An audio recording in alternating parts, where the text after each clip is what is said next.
There we go, hitting. I don't. Oh, too late.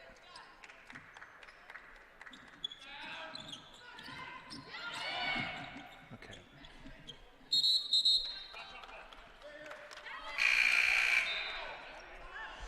And welcome to the 2017 D3Hoops.com Classic. We thank you for hanging with us through our technical difficulties. We've been battling the hardwire internet. This is actually pretty good on Wi-Fi so far.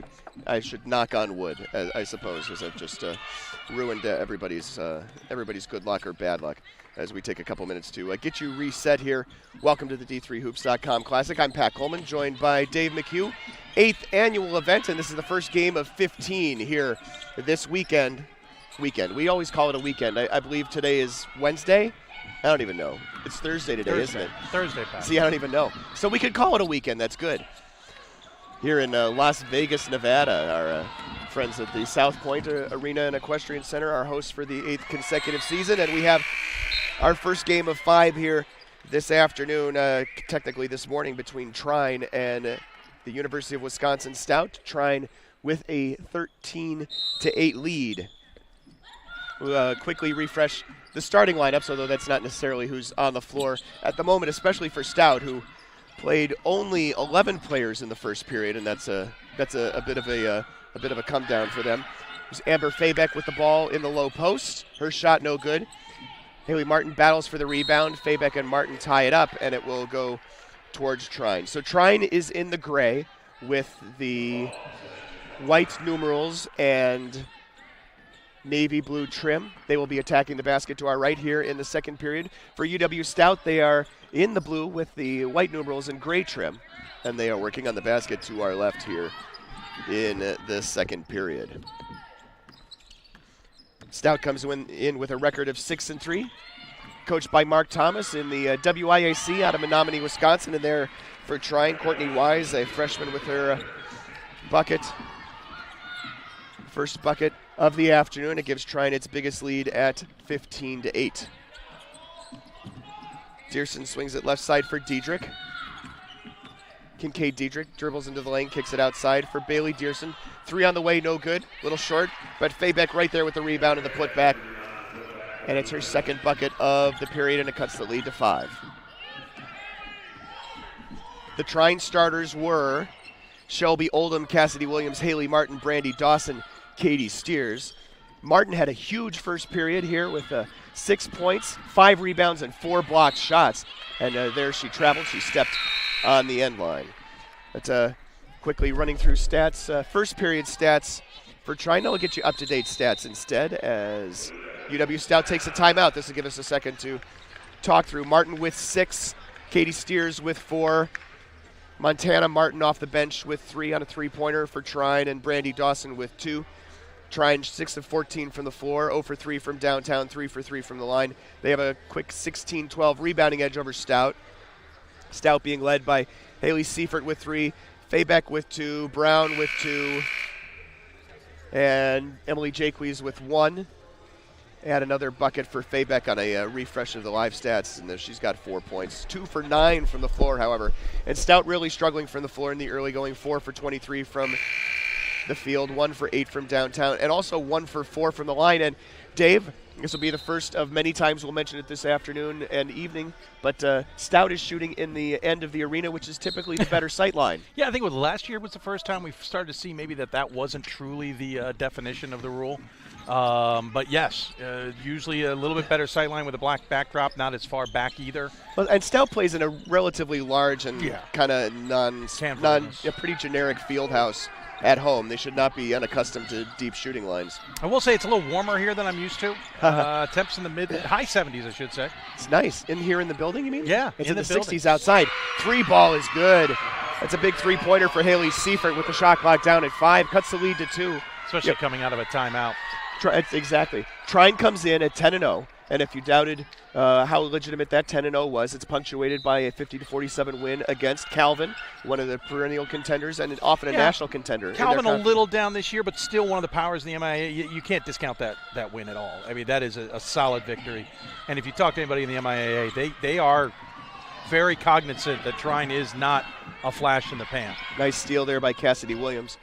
She has the ball out there between the circles. And it's going to make for a fascinating women's battle in the MIAA this year, because you got Hope and Calvin, which we're used to. Now Trine's in the mix, and you've got a couple others that are certainly more competitive. Good reason to be excited for Trine, and there's Haley Martin finishes on the little give and go underneath. 8 points for her to go along with 7 rebounds. Well, Trine won the championship last year. I mean, and they're proving this year that wasn't a fluke. Oh, and they get a brand new facility when they get back to campus. How about that?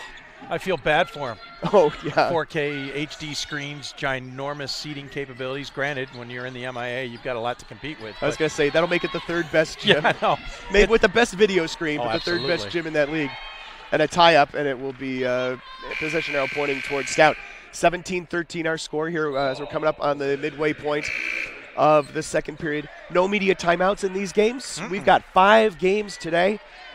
They also came and asked us, do we want a national anthem before each game? And I'm like, I love the national anthem and I love our country. However, we have a schedule. There are logistics to work out, and these are not logistically capable. Well, logistics, and that doesn't even account for getting us on the air here this morning. Here's a 3-ball on the way as the shot clock expires. No good from about 25 feet for Kara Griswold, rebounded by Trine. We mentioned the shooting woes in the early going. At one point, Stout was 2 for 11 with 1 offensive rebound. They've cut into that a little bit in order to get back into this game, and the runner is no good for Shea Herbert. Oswald brings the ball up the floor for Stout.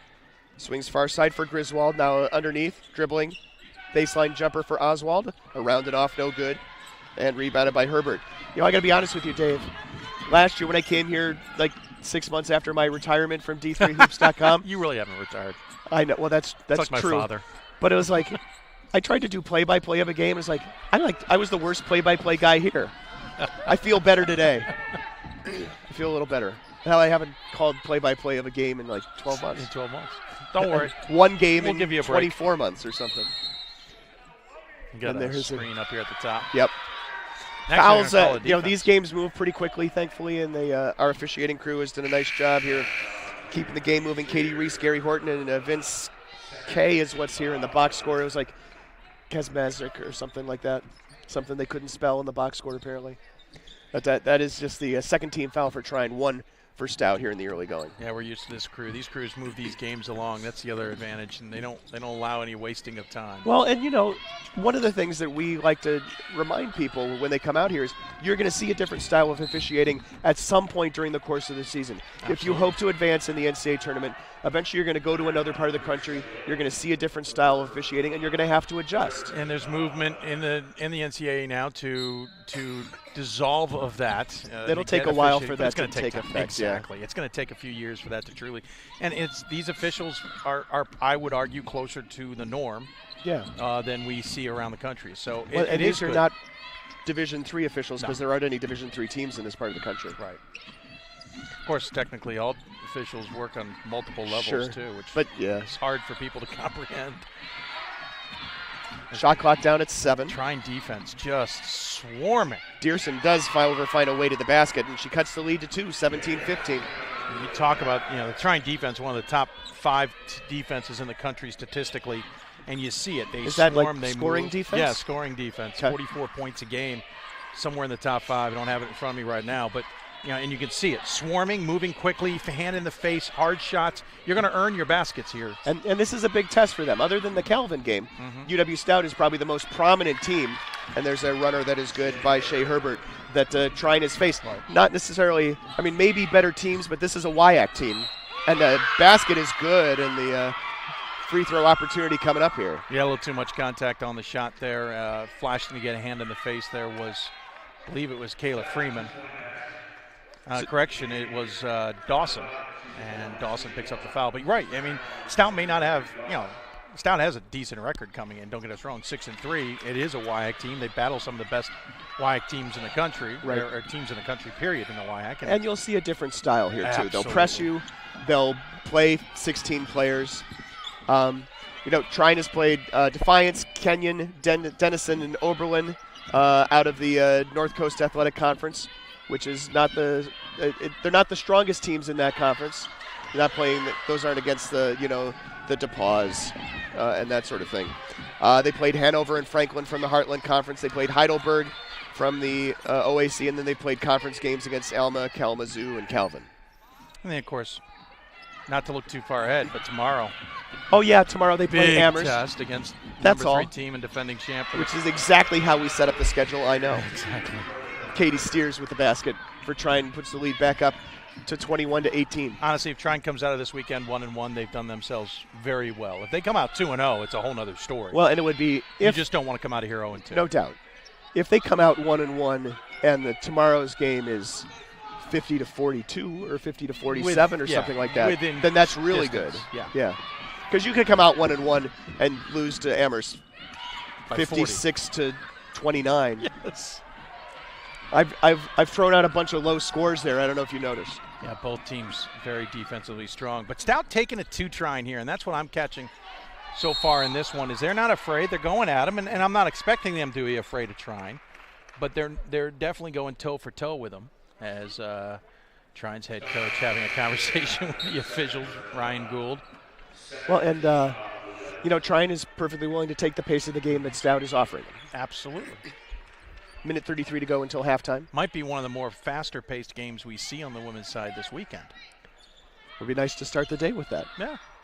At halftime, I believe we're going to try to see if the hardwire internet connection works. Yeah. It should only give you guys a bit of a brief moment of pause on your end. A brief moment of pause is what we'll need. Yes. Of course, we don't have anything lined up for halftime. We never do. No, we do not have 15 halftime shows. I apologize to the universe for that. Dawson rattles one home.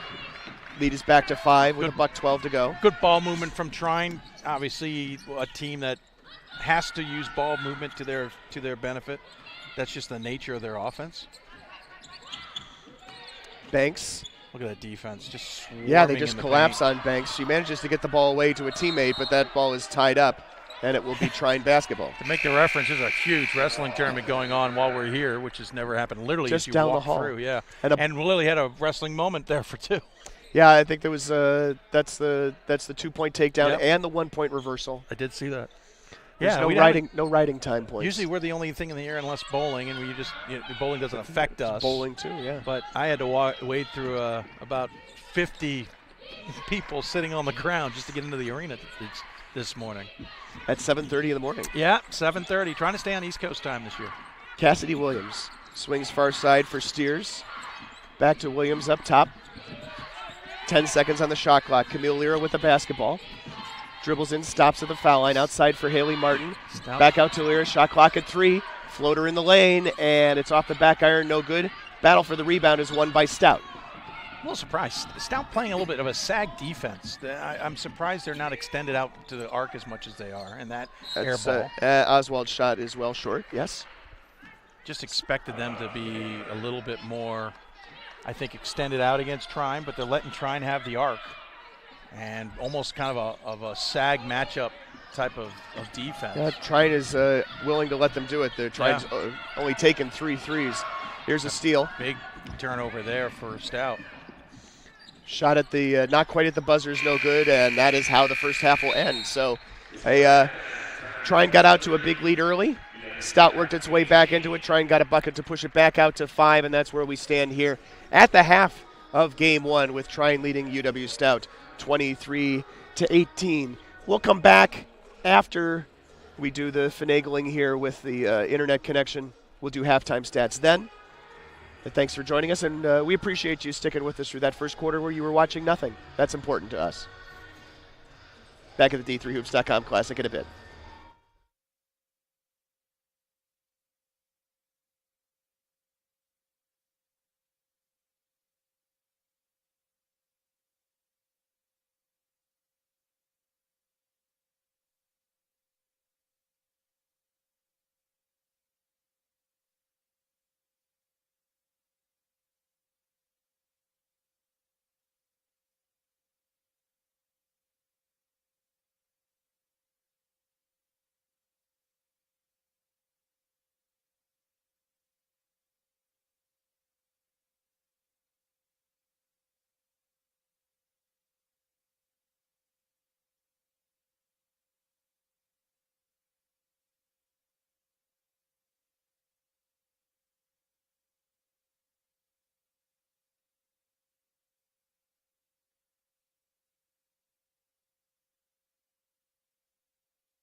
And welcome back out to the South Point Arena here in Las Vegas, Nevada. You get the super wide view here at halftime. This is basically our view. Well, it's really Dave's view.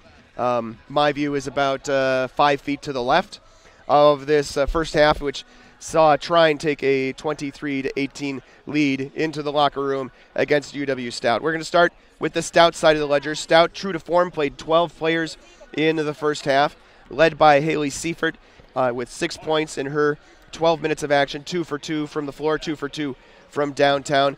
Amber Fabeck kind of struggled a little bit in her 11 minutes. She scored 4 points, just 2 for 9 from the floor, 3 offensive rebounds, and a total of 5 boards on the morning. Kincaid Dietrich with 3 points and a pair of steals, pair of assists in her 14 minutes, also 4 rebounds, but she was 1 of 6 from the floor. Anna Brown with 2, Bailey Dearson with 2, Emily Jaques off the bench with 1 for 3 from the foul line, and Liz Oswald, Becky Fessenmeyer, Carson Osterman, Brianna Banks, Kara Griswold, and Carolyn Fedema played but did not score for the total of 18 points. 7 of 32 from the floor for UW-Stout, 2 for 10 from beyond the arc, 2 for 5 from the foul line. They turned the ball over 4 times and were out-rebounded to 23-18. On the Trine side, they were led by Haley Martin. She had a big first period and then cooled off a little bit in the second. She had 8 points, 7 rebounds, all of them on the defensive end, and 4 blocked shots, 4 for 5 from the floor in her 14 minutes of work. It's Katie Steers with 6, 2 for 2 from the floor, and 2 for 2 from the foul line. Brandy Dawson, preseason All-American by D3Hoops.com. She had 4 points, 2 of 5 from the floor, and a pair of rebounds. Montana Martin off the bench with 3. Shea Herbert with 2. Shelby Oldham, Cassidy Williams, Camille Lira, Jade Abenth, Shaylee Duff, and Ashley Elliott all played but did not score for the total of 23 points. 10 of 23 from the floor for the Thunder. 43.5%. I forgot how to read a box score for a second. 0 for 3 from downtown, 3 for 3 from the foul line. You can do the math at home. They turned the ball over 10 times in the first 20 minutes of action. Trine led by as many as 7.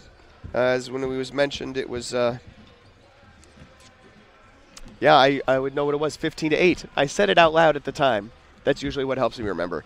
15-8 early in the second period, and it stands at a 5-point game right now. But really the difference in the game right now, neither team's shooting well from the outside, but Trine's not really trying to. They were just 0 for 3 from beyond the arc in the first half. Stout 2 for 10 from beyond the arc. Not much better inside the arc either. 5 for 22 for the total of 7 for 32. Their bigs are really struggling. Amber Fabeck 2 for 9 from the floor specifically.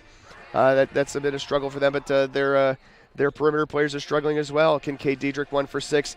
Bailey Dearson 1 for 6. And as we bring Dave McHugh back in, Dave, you were talking about the course of the season and how Trine has really locked down teams defensively. And although, this is a low-scoring game on both sides, we just cited 3 starters for UW-Stout who are a combined 4 for 21 from the floor.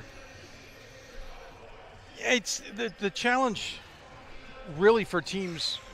I mean, for Trine, it's to prove that they're who they are. And so for a lot of teams, I think it's, okay, yeah, prove it. And for Stout, they're trying to make sure that Trine isn't as good as everybody thinks they are. But on the flip side of that, Trine's defense is very good. It's swarming defense. And I now think Stout has to figure out what do we do to adjust to that. And that's not an easy thing to do necessarily. I'm not really sure what the Blue Devils do here because I've seen some good results, but the 4 for 21's suspect. I mean, you've got to find other people to step up, but those players have to hit some shots. Right, those other players are a combined 3 for 11. So right.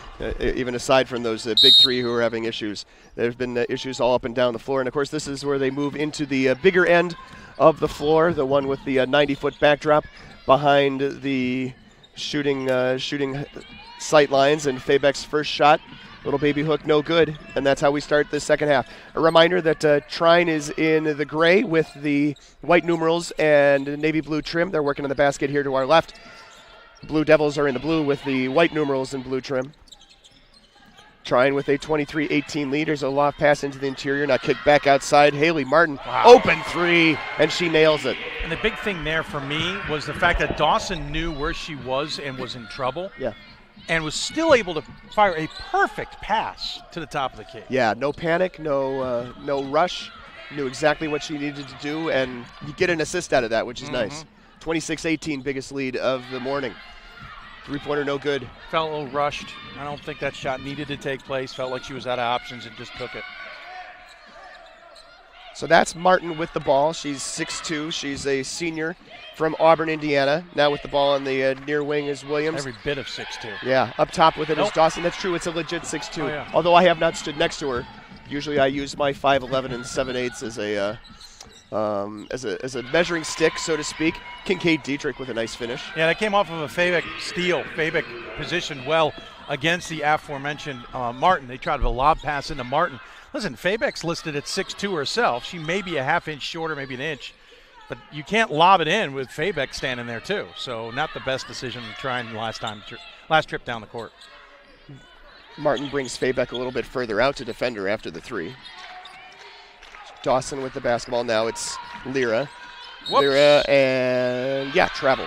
Yeah, no call there. She collided with Fabeck, but Fabeck was in a defensive position there for a while and didn't move. She just ran right into her and got called for the travel. An easy call for the official. A lot of fans might want a foul there because there was contact, but the contact was initiated by the offensive play. Yeah, a foul call there would simply have bailed her out. Yeah.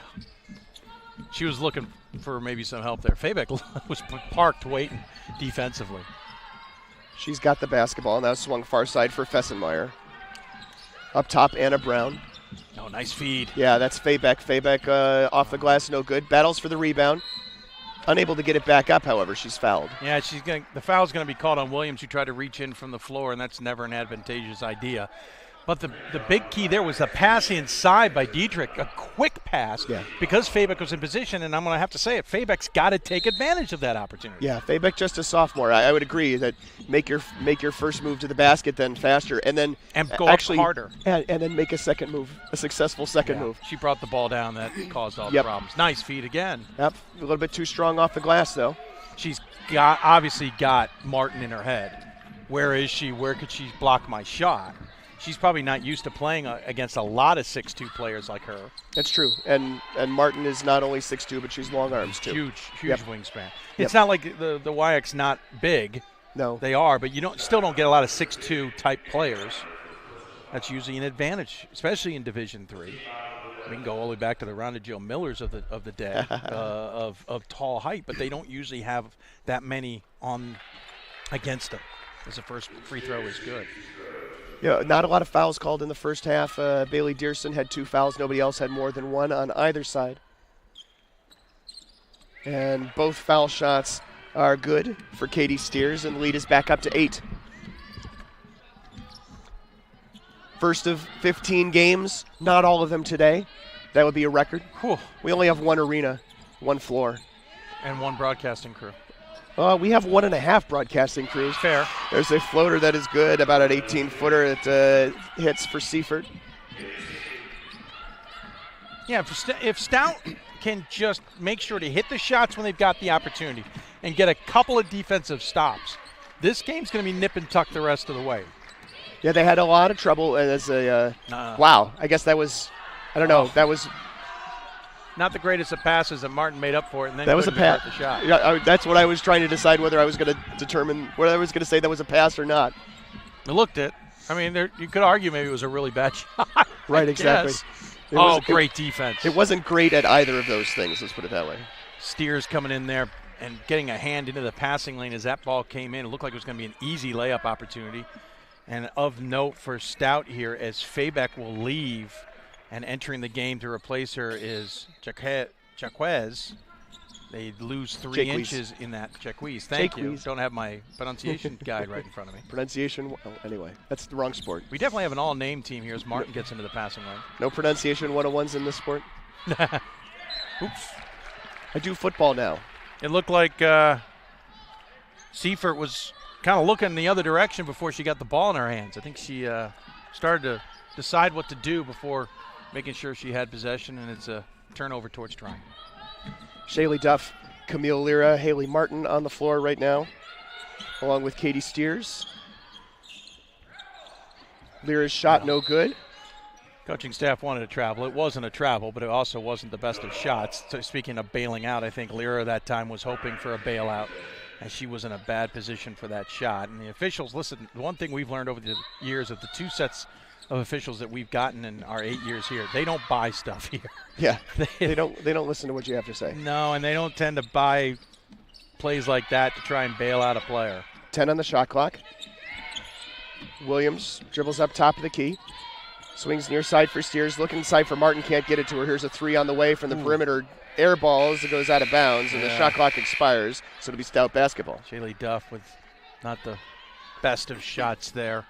She'd love to have that one back. There's one of your defensive stops, though. You know, there was a time early on where Stout was 2 for its first 11, had 1 offensive rebound. They've worked themselves back into a situation where they're getting some of those offensive rebounds, maybe not so many second chance points, but they're getting their way back in this game.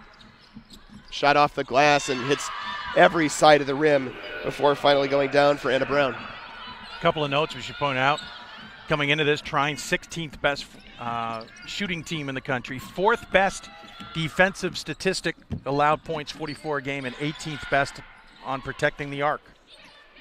So obviously a very good team. And turnovers, 3rd lowest in the country on average. Cassidy Williams can't finish the layup, and it's rebounded by Jaques. Quick pass up ahead for Dearson. That's going to work her way up the baseline. Reverse layup doesn't fall, but she'll go to the line. Great play there in the sense that she got Williams behind her, and the only play Williams had was to come in and try and slap from behind, and that's usually not going to work without hitting a forearm. Then she nearly got that flip to fall in for 2, but she'll shoot 2 instead. Should note that officially on the scoreboard it says timeouts are 5-4, Trine and Stout. But I always have to check with them because I always think we start with 1 less timeout than we're supposed to. So the officials will handle it. No media timeouts. Exactly. First foul shot no good for Dearson. We gave it to her on the scoreboard. Don't worry, we'll adjust. We're used to them making free throws. Second shot no good, corralled out on the perimeter by Dawson. So Trine brings it across the timeline. 4:48 and counting remaining here in the 3rd period. Trine holding on to a 28-24 lead. They've been up by as many as 8. Here's Camille Lyra, shot no good off the glass. Dearson with the rebound for Stout. Lyra hasn't had that shot work for her in close against that defense yet. She's going to have to adjust, I think, even if it's gone this long. She's had 2 straight, but it just hasn't worked. 3 ball on the way, rattles out, no good for Seifert. Long rebound, and it's controlled by Dearson. So a fresh 30 here for Stout. Underneath, shot, and it goes around and falls in for Emily Jaques. The backup post player out of Oshkosh, Wisconsin, makes it a 2-point game. Stout's bench comes alive. They know this is an opportunity for them to get a big win. And with Trine starting to struggle here, Martin with a big miss. Yep, a shot that wasn't necessary to take either. No. A low percentage shot. Early in the shot clock. I know they didn't like to go up tempo, but that wasn't a shot they needed to take. Yeah, she's got the ability to put the ball on the floor a little bit. Seifert on the perimeter now with it is Brianna Banks. Shot clock ticking down to 7. Fedema, shot no good. Rebound battle for, and Trine comes up with it. Fedema's feet had left the ground on the pump fake. They had not. Now timeout called by Trine. Yeah, so Ryan Gould takes a timeout here with 3:33 to go, and after the rushed shot by Martin, coming up with a defensive stop is something that Trine sorely needed. At least they come into this timeout on a bit of a positive note. But you have to know that Gould was going to take a timeout no matter what happened down there. Yeah, they've lost what was a comfortable lead down to 2 with 3:33 left in the quarter. He wants to kind of get the last 3 here to be a strong 3 entering the 4th quarter to have momentum. They don't want to be on their heels necessarily. By the way, note on Dawson, Brandy Dawson, their 5'9" junior forward. Leads the team in points, 16.1, and rebounding 5.7, but she's also a 66% from the floor, which is 2nd best in the country, though. At halftime, she was just 2 of 5. Stout's done a very good defensive job on Dawson in this game, forcing it to go to Martin. And Martin has come up pretty well the first period for sure. She certainly did, and obviously the last shot being a miss, but that's where kind of that game has been, the dynamic of that game is coming in for Stout's defense. Coming up next, will be UC Santa Cruz versus Amherst, number 3 ranked team in the country, of course, also the defending national champion. Every time Amherst has a national championship to defend, they come to the D3Hoops.com Classic, which is good because you have to book Ironically. You have to book that well before the season ends. Yeah, that takes a lot of gumption, let's call it. Then we'll have men's games the rest of the afternoon and evening. Augsburg takes on Carroll at 2 p.m. Pacific. 6th ranked Ramapo versus number 14 Ohio Wesleyan at 4 Pacific, and then UW-Stevens Point against number 13 Wartburg to wrap up our night. Oh, nice steal. Yeah, Banks going 1-on-2 to the hole, shot up, no good. Oh, she should have just gone straight up, but she didn't have control of the ball. Fedema with the rebound, but unable to hold on to it. So missing an opportunity to tie the game there. Dawson, by the way, back to my note, 2 of 6 now from the floor. So shooting half of what she normally does, and there's another forced steal. pass and a steal for Stout. Yep. Banks across midcourt, up ahead for Dearson. Dearson on the way, 3-ball no good, but tracking it down is Jaques. 2:51 and counting remaining in the third period, a 2-point ball game. Dearson picks up her dribble, gives to Fedema, and Fedema steps out of bounds. The one thing Stout's proving to me is that the WIAC race is going to be incredible. You already know you've got a good Oshkosh team. You have a Stevens Point team everybody thinks is going to be pretty stout, no pun intended.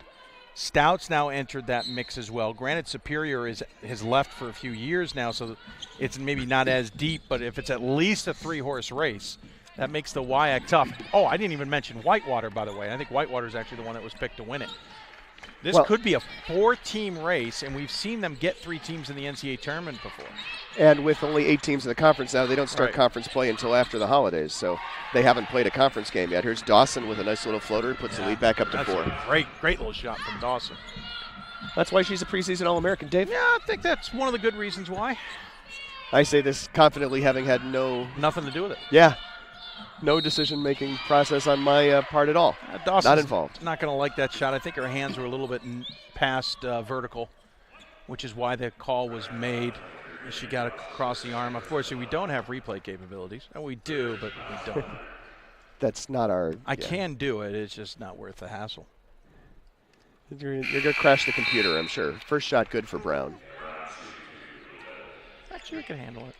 I just don't need to add one more thing to the challenge plate. Accepted. Checking into the game, Ashley Elliott, the 5'9" senior from Scottsburg, Indiana, and she will give Katie Steers a rest. Anna Brown misses the second, so 1 of 2 on that trip, 9 of 14 on the season, and a outlet pass up ahead goes through Martin's hands out of bounds. Trine just feels uncomfortable out here, and I'm not sure if they're playing tight because of the quote-unquote spotlight. I don't mean it in the direct way that sounds. Or they're just, because we're coming out of the holiday. We see this often. Come out of that holiday break, you haven't played or practiced in a while, and you kind of get out of sync. Oh, great backdoor. Nice finish there by Kincaid Dietrich. That was a great backdoor wheel. Gave up the ball at the top of the key, came all the way through, defense missed her, and she had a wide-open alley-oop layup. Lead is down to 1, 30-29, coming up in the final 90 seconds of the third period. Ashley Elliott swings near side for Oldham. Looking inside, Martin trying to make a move and puts it up and over defender Anna Brown for 2. This game being played in Trine's favor in the sense of score because it's low scoring, but Stouting a little bit more control right now as they get another basket. Yeah, Bailey Dearson back on the other end, cuts it back to a 1-point game. Stout not only with a little bit of Dawson momentum. Better get the ball in. Sorry. That's okay. Stout has the loudest bench because they've got 16 players on their bench and they have a lot of fans here. I was going to say Stout and their 50 players on the bench stood and applauded there. It's almost like a football team over there, at least a lacrosse squad. Menominee, Wisconsin, just 40 miles over the border from Minnesota into Wisconsin, about 80 miles or so from Minneapolis-St. Paul International Airport. Easy trip here, I can tell you. And now Stout has a chance to take a lead here. We talk about Trine's defense. It's Stout's help defense that has been so key. Trine has kept trying to throw that lob pass in, and it's either the initial defender or a help defender coming in that stopped that. And, that might have been a little acting. I will give the acting nod there to, I think it was Martin. You're going to get the other Martin. Is there going to be a nomination? Montana Martin? Montana Martin with a little bit of an acting on that one. That said, Faybeck also looked like she raised the arm a little bit to set that screen. Stout bench Trying to get a defensive stop here from the bench here with under 20 seconds to go in the third period. Trine just needs to go back to their basics. Don't worry about Stout. Just run what you run. Montana Martin dribbles into the lane, kicks it outside. A ball on the way from Ashley Elliott, no good. 2 seconds left, pushing the ball up the floor, and this is going to be after the buzzer. Wow. And also no good. Yes. I mean, I can only say the first part for sure until it falls, right? Yes. But we are going to go to the fourth period with a 1-point ball game, 32-31. Dave's going to send us to a break? Yes. Yep, Dave's going to send us to a break. I say that trusting that Dave's going to send us to a break. Because I'm going to take a second to tweet out the close and late stuff.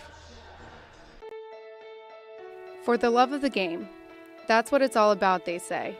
But for those of us who are Division III student athletes, it's more than that. It's more about team and the schools and communities we represent.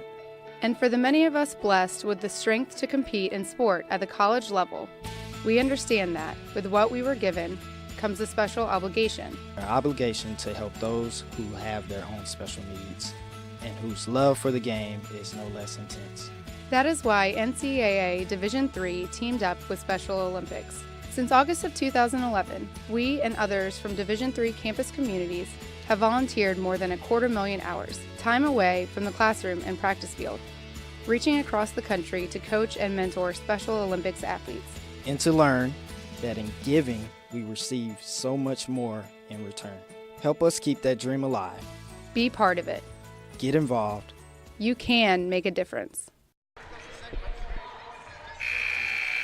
Back out here at the D3Hoops.com Classic. We got 10 minutes left to decide this game, and the UW-Stout has been hanging in. Not just hanging in, they're down by one, 32-31 going into the fourth period. The sixth-ranked Thunder of Trine University in the third period.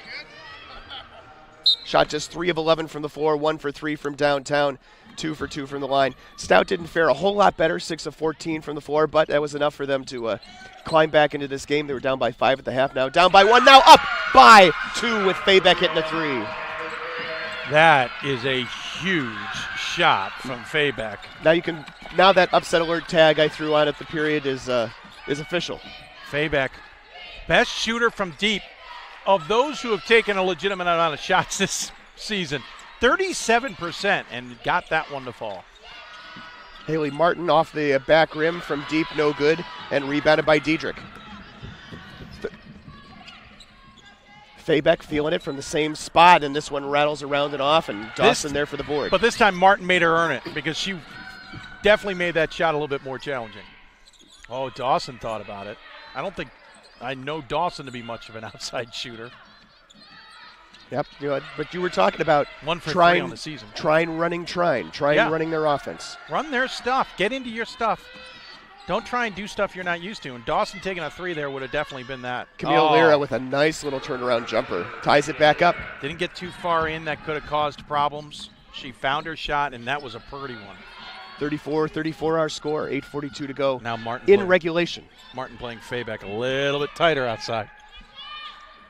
Diedrich with the basketball. Faybeck now in the post against Martin and leaves it short. Gets the offensive rebound, kind of throws it up over her head, no good. And battle on the floor, and a tie-up will head in the Trine direction. I don't know if Faybeck expected content from Martin or expected a call from the officials, but Martin played her very well in that possession. Guarded her well. She forced up the first shot, left it short, then just threw up the second one. Well, Haley Martin's better. Haley Martin is going to win those battles in the post, I think. She's a smarter player. She's a more experienced player.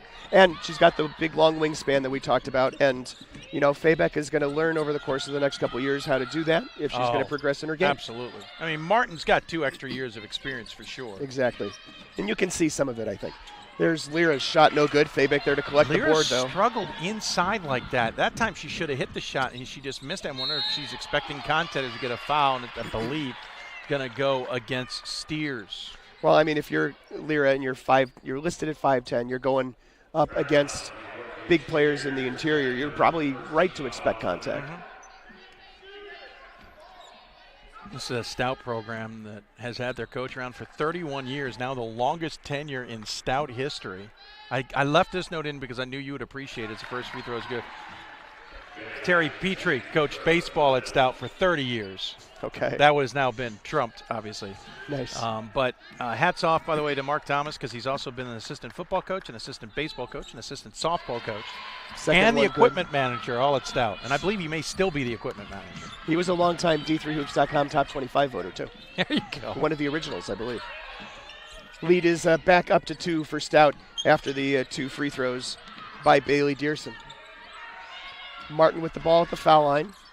Kicks outside and a bounce pass looking for Dawson, not there. That wasn't there. Not only was it not there, it wasn't passed well, but it wasn't It wasn't there. It wasn't there, yes. There was no way that pass was getting in there. But Diedrich with it out on the perimeter.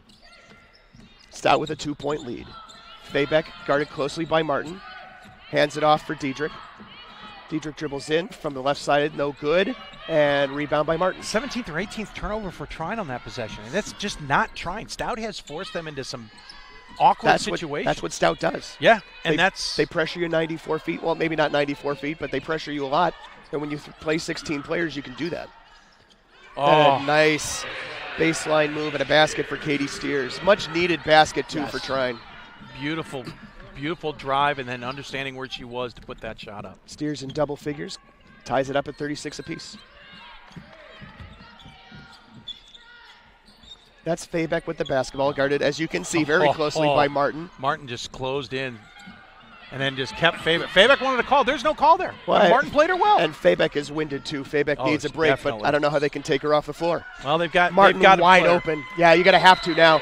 You can see that is the very reason that Martin is so wide open is that Faybeck basically bailed out on the possession at midcourt because she needs a breather and a timeout, and they'll get the subs in here.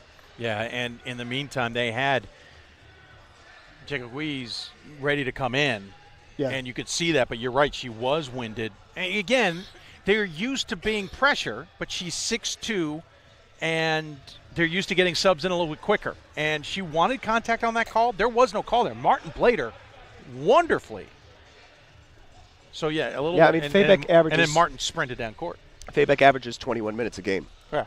Now, of course, nobody on Stout averages more than 26 minutes a game because of the style of play, but nonetheless. I would say the one thing Stout hasn't been able to accomplish, because Trine has done well in this, is keeping the ball in play. Because they're keeping the ball in play, Stout hasn't been able to get the subs in maybe as efficiently as they normally do. Yeah. And that might have been led to what has happened here. Granted, it's only a 2-point lead for Trine. Well, somehow it's a 2-point lead for Trine. That's a fair point. Over the course of the past few minutes, you would have doubted that could have happened. Martin leads the way for Trine. I need to refresh here. There we go. That's a more reasonable set of stats. Martin 7 of 11 from the floor, 15 points, 11 rebounds. Katie Steers with 10 for Trine on the opposite side. For UW-Stout, it's Seaford with 8, Diedrich and Faybeck with 7 apiece, Dearson with 6, Brown with 5. But they play all these players off the bench, and yet Emily Jaques with 3 points, the only scoring off the bench for the Blue Devils. Yeah. Sometimes it's the players coming off the bench are more of a defensive mentality. They want just to get a stop, or they need to run fresh bodies at somebody, right? Yeah. Just run fresh bodies. By the way, timeouts, Trine 3, Stout with 4. Trine 3 for 5 from the floor here in this period, and there's a foul by away from the basketball. Maybe. Oh, I'm not sure the scoreboard's right. We're going to keep it at ours. I've got Carolyn Stout Fedema with 3 and Trine with 4. They've got it reversed on the scoreboard. We'll figure it out. Foul is on Fedema, by the way. That is her second. Nope, her first. Martin's going to try and take advantage of the opportunity. Yeah. Just can't get that one to fall. Wow. Yep. And that's a matchup now against Jaques, where if you're Trine, you really need to try to maximize that. You got a 3-4 inch advantage. 3 on the sheet. Let's call it maybe 4. And maybe Martin backs her in a little bit more now. Yep. Diedrich with the basketball. Shot clock at 15. Kara Griswold now dribbling in with it is Fedema. Bounce pass. Oh, does not get through the defense. They read it that time. They've had a couple successful backdoor cuts early in the ball game, but this time the Trine defense stepped into that passing lane. So Lear with the basketball. Lyra along with Cassidy Williams, who has the basketball at the top of the key. Shea Herbert in off the bench. Up top with it. Haley Martin launches the three and hits nothing but the bottom of the net. Big Wow. shot for Martin, and she's taking advantage of Fedema not being there. Third three ball of the morning for Seifert. And it is a 5-point lead once again for Trine. 6th-ranked Thunder coming in undefeated, trying to hang on to that. Haley Martin not coming in. Just 3 of 19 from beyond the arc. Wow.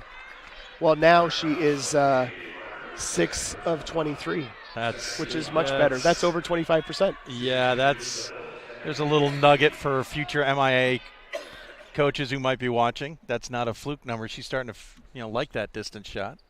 Jaquie's first shot, no good. Stout on the season, a 65% free throw shooting squad. Oh. Jaquie's just 7 of 12 coming into the morning. Thought they were going to go big here, but they did take Martin out. Dawson now in for her. Well, you don't have Faybeck in the game. You can give her a breather. You're up by 5. You can give her a breather. I think that's a good call there by Coach Gould. And Faybeck's nowhere close, it appears. And as we get a foul on the rebound, it's going to go against Stout. Nowhere close to coming in at this point. You got a 5-point lead. Yeah, give Martin a break. Extend this if you can. Yeah. Foul on Fedema is her second, by the way. So under 5 to go here in the 4th period. Williams with the basketball. Now Lyra gets a bit of a screen. Pull up from 17. Off the right-hand side. No good. Rebounded by Diedrich. Lyra's off. She's got a nice shot, though. That'll fall. She's just a little bit off, and that's not uncommon in this building. She's a freshman. Yeah, that's true. 3 ball on the way. No good. Off the front iron for Seifert. Stout might need to get some subs in. I'm not sure this unit's clicking right now, and they can't. They're hanging in. They're hanging, but they can't afford to let Stout or try and get a couple shots here. Exactly. 1 or 2 baskets, and this could be trouble. Shea Herbert gets one of those baskets right there. Now it's a 7-point ball game. That's why and immediately Coach goes to the bench, and Faybeck's going to be the one in. Wonder how quick Gould goes to put Martin back in. He's not reacting now. Stout led here in this 4th period, but now they trail by 7. And a long 3 is no good. That was a flat shot, too. Yeah. That didn't really have a lot of arc. And flat describes not just the angle and the arc, but the whole offense in general right now. Yeah. I just don't think this is the unit that's working. No, they got 3 subs at the table. Faybeck's one of them, and they need to get them in the ball game. Dawson with a heave to keep it in. They're going to bleed the clock here. Shot clock at 10. Or not. And she rolls around the rim, no good, but she'll go to the line. Coach Gould was calling for a slowdown. I think she saw a hole, took advantage of it. Plain and simple. So 3 team fouls for the Blue Devils, by the way. 2 for Trine. So we're not really close to doubles just yet. As Faybeck now will return, they bring in a little bit size with her. As also coming into the game is Bailey Dearson and Anna Brown, 2 of the other starters, so that gives them. And quickly Miller returns to the game. Gould's Martin. Thank you. Gould, I'm surprised didn't see that earlier, but he immediately gets Martin in the game with Faybeck. Rhonda Jo Miller's like 40 years old. Yeah, I right? Can't believe I even said her name, to be honest with you, at that time. Yeah, Rhonda Jo would be early 40s, my age. So? Oh, what a steal! Yeah, nice. Williams taking it 1-on-0 to the hole and gets it to roll around and in. The lead is now 10 points. I hate to say it, unless something changes, that could be it right there. Yep. I mean, Trine just literally exploded for 9 points. That's a huge dagger right there. No doubt. See how Stout responds here. Oh, yeah, push off. Yep. Great defense. Absolutely outstanding defense from Oldham. To stay with her, foot for foot, not put a body on her. Offense makes the contact. The shove off gets the call. Great defense from Trine and timeout for Stout. Well, let's talk about the difference in where this game was getting away from Trine a little bit, right? You talked at the half about Trine having to play Trine basketball, not worrying about Stout. They did that for a little bit. Then Stout and Faybeck specifically really had some things that were working for them. Faybeck hit a couple of quick threes, right? Tried to go for a second, but it made an impact. Yep. It forced Trine to adjust defensively. They got some great opportunities. Faybeck missed a couple inside. That may be experience or whatnot, but they got on a roll. They got Trine on their heels. Right about then is like, you got to play Trine basketball if you're going to get back in this. And almost the rotation of subs for Stout couldn't keep up what the one unit was doing. That's maybe the second unit, but the third unit started to struggle. Trine stayed with what they were doing and took advantage of matchups. Fabeck had to leave. We saw her get tired. Yep. They had to pull her, and that's when Trine put their foot on the floor. Martin got a quick basket before Fabeck could get out. Martin then hits a three-pointer while Fabeck's on the bench. They then bring in the next wave with Dawson. They get a little bit more space. They finally bring Fabeck in, and at that point, one steal, and it's a 10-point ball game. And Fabeck has really struggled. 3 of 17 from the floor now. And Diedrich is 3 of 11. Dearson's 2 for 8. Those 3 that we talked about at halftime, their numbers haven't gotten much better, other than the big bucket from Fabeck. Fabeck's big contribution, of course, has been on the rebounding end, where she has 9 rebounds, 5 of them in the offensive end, helping them get 6 second chance points. But not enough right now. They're trailing by 10 with 3 to go. They're going to have to get, and this sounds redundant and obvious, they're going to have to get stops here. Nice float pass. Martin's great shot rebound. blocked. Oh, that's too bad. I thought Fabeck had gotten back to get that, but she clearly got Martin across the top of the head. Yeah, I had thought so too. For Fabeck picking up personal foul, just number 2. First shot good for Martin. At this point, Trine's starting to extend the advantage. And here's the thing. Now this plays into Trine's hands because Stout now has to overcommit. They have to overcommit defensively, which means they're going to pick up fouls. They're going to have to overcommit offensively, which means they may throw away the ball a few times. This is definitely in Trine's hands now. They're in complete control of this game. Biggest lead of the game for the Thunder. 10-0. Ranked number 6 in the D3Hoops.com top 25. Yet found themselves trailing here earlier in this period. Fabeck, shot no good, but she'll go to the line for this one. And that time she got Martin a step slow. That time Martin didn't go with her. And the interesting thing is, from me watching, Fabeck likes to go to her right. So I'm surprised Martin didn't anticipate that. But Fabeck that time had made the move first. Martin was a step behind, picks up the foul, allows Fabeck to go to the line. First foul shots of the morning for Fabeck. She's 12 of 14 on the season. First shot good. Coming into the ball game, Haley Seifert. Liz Oswald, freshman backup, goes back to the bench. Fabeck lines up her second shot. And this one's good as well. Important free throws is another timeout, this time at 30, called by Stout. Yeah, Mark Thomas, as you mentioned, 31 years as head coach. Yeah, he's synonymous with Stout. He's, like I said, he's done everything. He's been an assistant on multiple teams, from football to softball. I mean, and swimming? Did you say swimming? No, it wasn't swimming. I must be thinking Larry Karras. Sorry. Yeah, there you go. Assistant for football, baseball, softball. Baseball and softball kind of go together a little bit, but the assistant on football is one that stood out to me. That's completely different than the rest of these. And equipment manager, and I believe he may be the equipment manager Currently. So I see him refilling water bottles. Yeah, exactly. And has now outstayed Terry Petrie, who had kind of had the record at Stout for the longest tenure as a coach at 30 years. Now he's in his 31st season. He completes this one, and it's official. Well, I mean, you think about 31 years as a head coach at women's basketball, in a lot of places where there still weren't women's basketball programs in the early 80s. Absolutely, especially at a state program where they tend to have a little more higher turnover than most. For varying reasons. Oldham nice tries defense. to pass it down on the perimeter and is knocked away. According to the scoreboard, it is 3 timeouts for Trine and 1 for Stout. We're going to correct it on ours. We're just going to assume they're correct.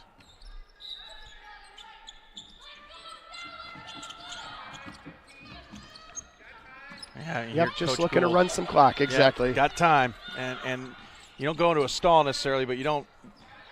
And Dawson gets their pocket pick, but Shot picks clock it back at up. 3. Dawson puts it up. Off the glass, no good. Doesn't draw iron, but it's rebounded by Stout anyway.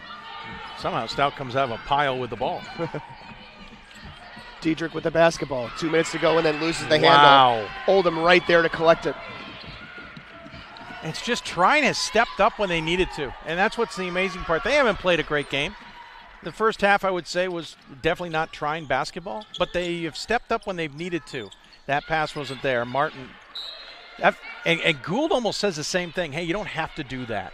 Yeah. It's almost like it's part of a play. Martin flashes high, turns. She expects the defense to come with her, leaving Dawson open, so she'll turn and face. The thing is, Stout knows that play and has always thrown a help defense in at Dawson immediately. Yeah. So the second Martin turns to pass it, Dawson's already double-teamed, and she doesn't know it because she's got her back to Dawson. Right. Diedrich right there to knock the ball away in this case.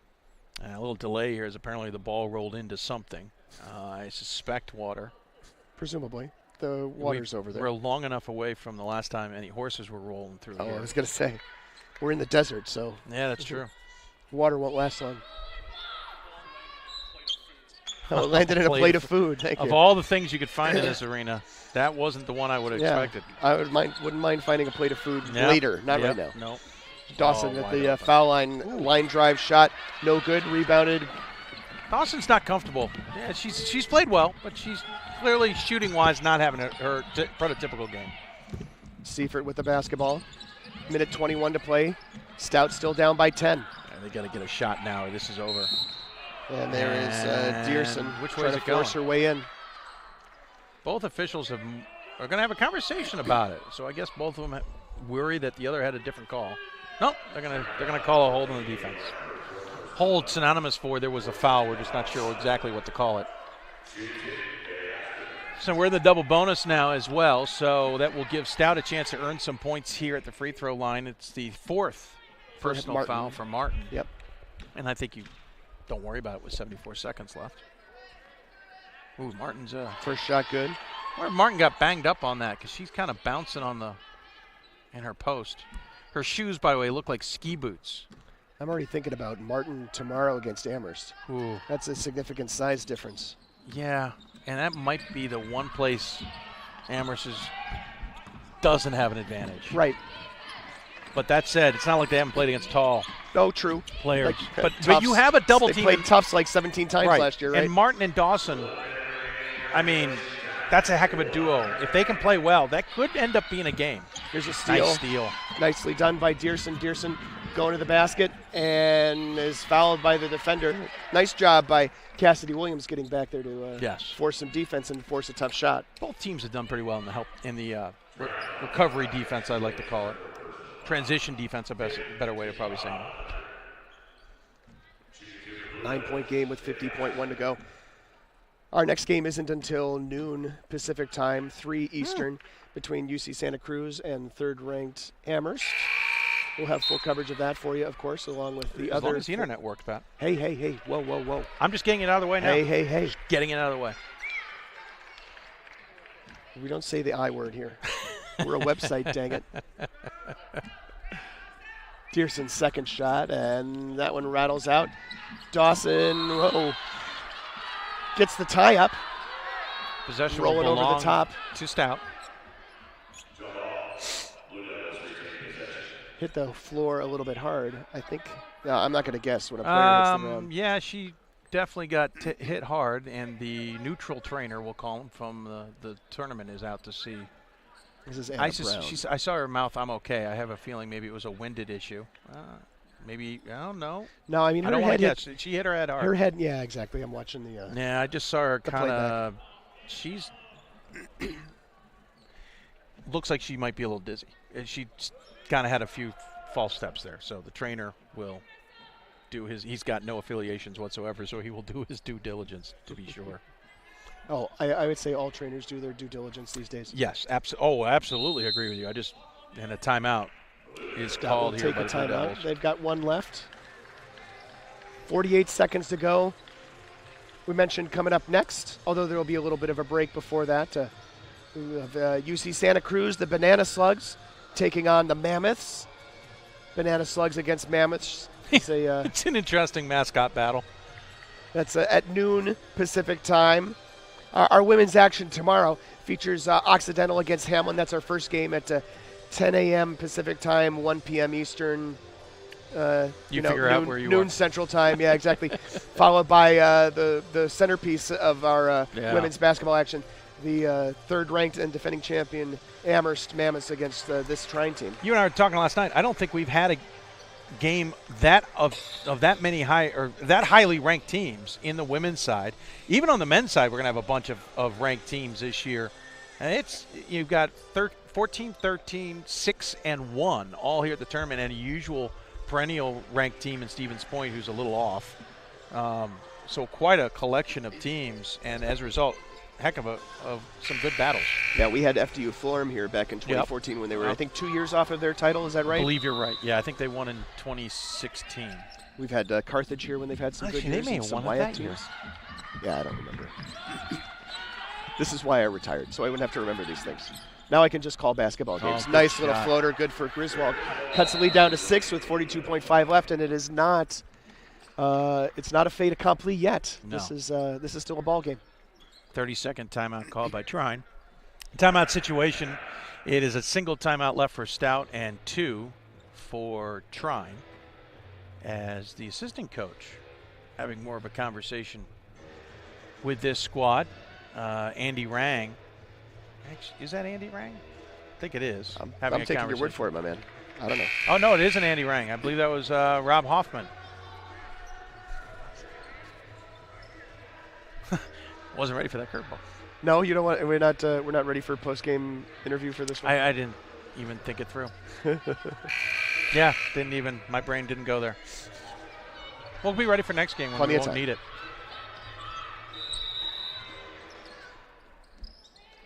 Dawson inbound. Oop, and a foul right away. A little too close. Well, I mean, that's what you want. They're trying to foul. So. Yeah, I think they were looking for the stop initially, just the way she played it. Usually when you're purposely trying to foul, it's a grab motion, it's a slap motion, and she looked like she guarded tight. It gets you the same result.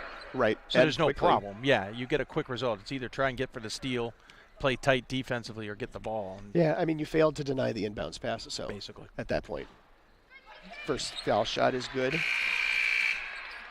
for Montana Martin. Montana Martin, if she hits this, will go out, and they'll get Lyra into the game. Nobody on the line, obviously, with Trine except for the shooter. She hits it, makes it an 8-point game, takes a seat. Makes it a little bit more difficult for Stout here, obviously, back to a 3-possession game. Griswold brings it up the floor. Toss it with a little shove to Fabeck. Didn't like the screen she was setting. And then incidental kind of tongue tap from Steers. Steers doesn't like it, but she was behind her and tripped her. Well, and they're playing tight defense all the way.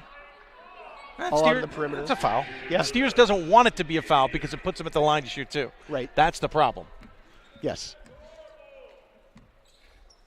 With the clock stopped. That's the thing I understand that you don't want to do. No. And we should point out. Especially putting an 81% free throw shooter on the line. Yeah. Looks like the training staff has cleared Brown. She has returned to the bench and is close to the coach as she can get, making sure coach sees her. Second shot good. Leads back to 6.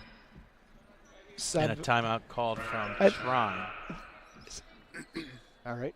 Yep. This is a timeout? Yep, Okay. timeout called. They did have a sub set, but they called timeout. So each team has a single timeout remaining, 6-point game here, Trine leading 32.2 on the clock. And, you know, if you're Amherst, who you know has been here, we've seen him, watching this game, I think you're going to take note that inside presence of Dawson and Martin is going to be a bit of a challenge. Not one they're not familiar with. We know that. As many times as they played Tufts, they don't play him enough times, one would argue. Well, they played him 3 times last year, so I understand what you're saying. Single round robin. Just leaving it at that.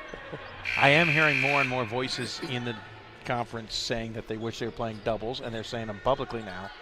However, well, I mean, you're going to have to convince some presidents that that's a good idea. It's actually, you can't play a full double round robin. The conference is 11 you'd teams. have to do what I call the ODAC model. Yeah. Well, we'll come back to that one, an actual NESCAC game, and there's a foul on the inbounds. Yep, Steers saw the double team coming and tried to get out of it, but the foul still being committed by Seifert. I love it. Seifert from a great little name, Ladysmith, Wisconsin. That's a great hometown name, isn't it? Tell me about Ladysmith, Wisconsin, Larry.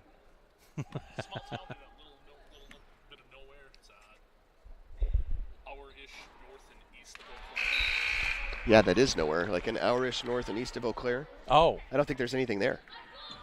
There's no. It's like a throughway between there and Superior. Canadian line. Oh, except it's not even on that. It's not on 63. Only hit one 52. of the 2 free throws, so only a 7-point game here. Fade back for 3. No, well short. Martin might have gotten a piece of that. I think so. Still offensive rebounds. Steers got a piece of that pass. Yeah, they got to get some shots up here. Seifert from Launched 25, no good, but she's going to go to the line. Because Lyra didn't allow her to land. Lyra cut her off, and as she came down the land, she collided into Lyra. And Lyra just stays clear of that. There's no foul. Yeah. But you got to let her land, and she had heaved it, and she undercut her as she did it. So She gets 3 shots. 3 very important shots here. Oh. Misses the first in case you couldn't tell by Dave's reaction. You needed that one. You've got Seifert's first foul shot. You also don't have season. the jump ball, so it's the first one. Did you say first? You did say first, but it's the second. It's her first foul shots of the yeah. season is what I was saying. Yeah.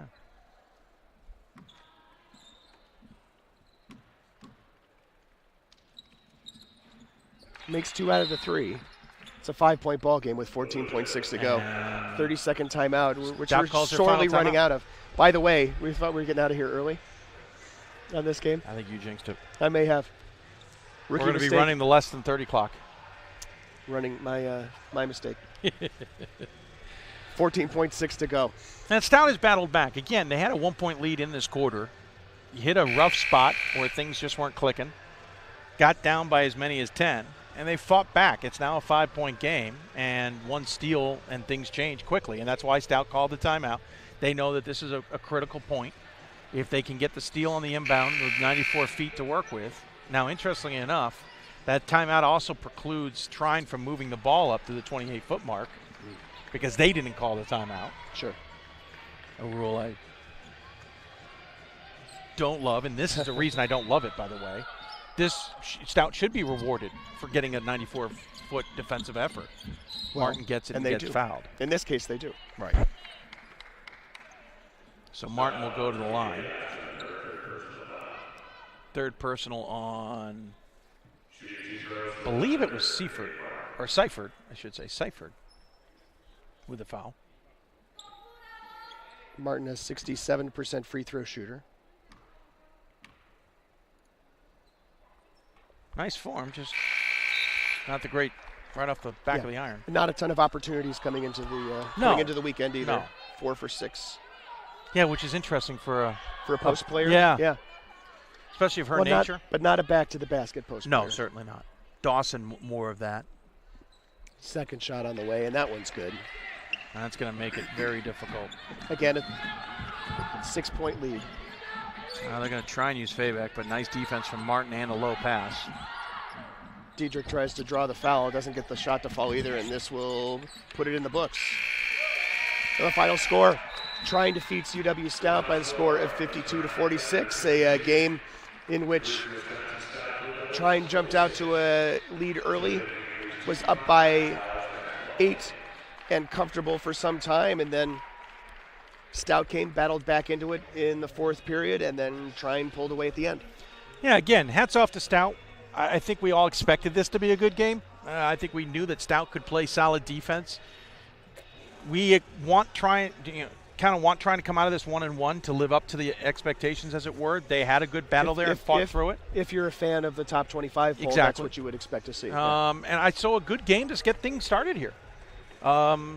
You can't hang your hat if you're Stout. You just took a very good team to the wire. Now, if you're Trine, you got to refocus quick, stick and stay to watch this game. Yep. If you're Stout, hey, take it. Yeah, you're 6-4. Who cares? Tomorrow's game is very winnable. Not tomorrow's game, actually. They're 2 days away.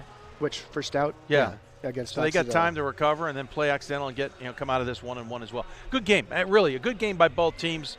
Things here and there certainly, but for the first game out of the blocks and first game after the holidays for both squads, that was a well played game. Quickly run through some final stats. First, for Stout as they fall to 6-4. They were led by Haley Seifert with 10 points, 3 of 5 from the floor, 2 for 4 from downtown, 2 for 9, 2 for 3 from the free throw line. Kincaid Dietrich with 9 points, 3 of 12 from the floor, 0 for 1 from beyond the arc, 3 for 3 from the line. A team high 4 assists to go along with 7 rebounds, all of them on the defensive end. Amber Faybeck, we talked quite a bit about her shooting struggles. She finished the day 3 of 18 from the floor, 1 for 4 from beyond the arc, 2 for 2 from the line. 9 rebounds, 9 points, 2 blocked shots. Bailey Dearson with 8, Anna Brown with 5 off the bench. It was Emily Jaques with 3, and Kara Griswold with 2. Liz Oswald, Becky Fessenmeyer, Carson Osterman, Brianna Banks, and Carolyn Fenma played but did not score for the total of 46 points. 15 of 58 from the floor, just 25.9% for the Blue Devils. 3 of 16 from beyond the arc is 18.8%. 13 of 24 from the foul line, just 54% from the foul line for the Blue Devils.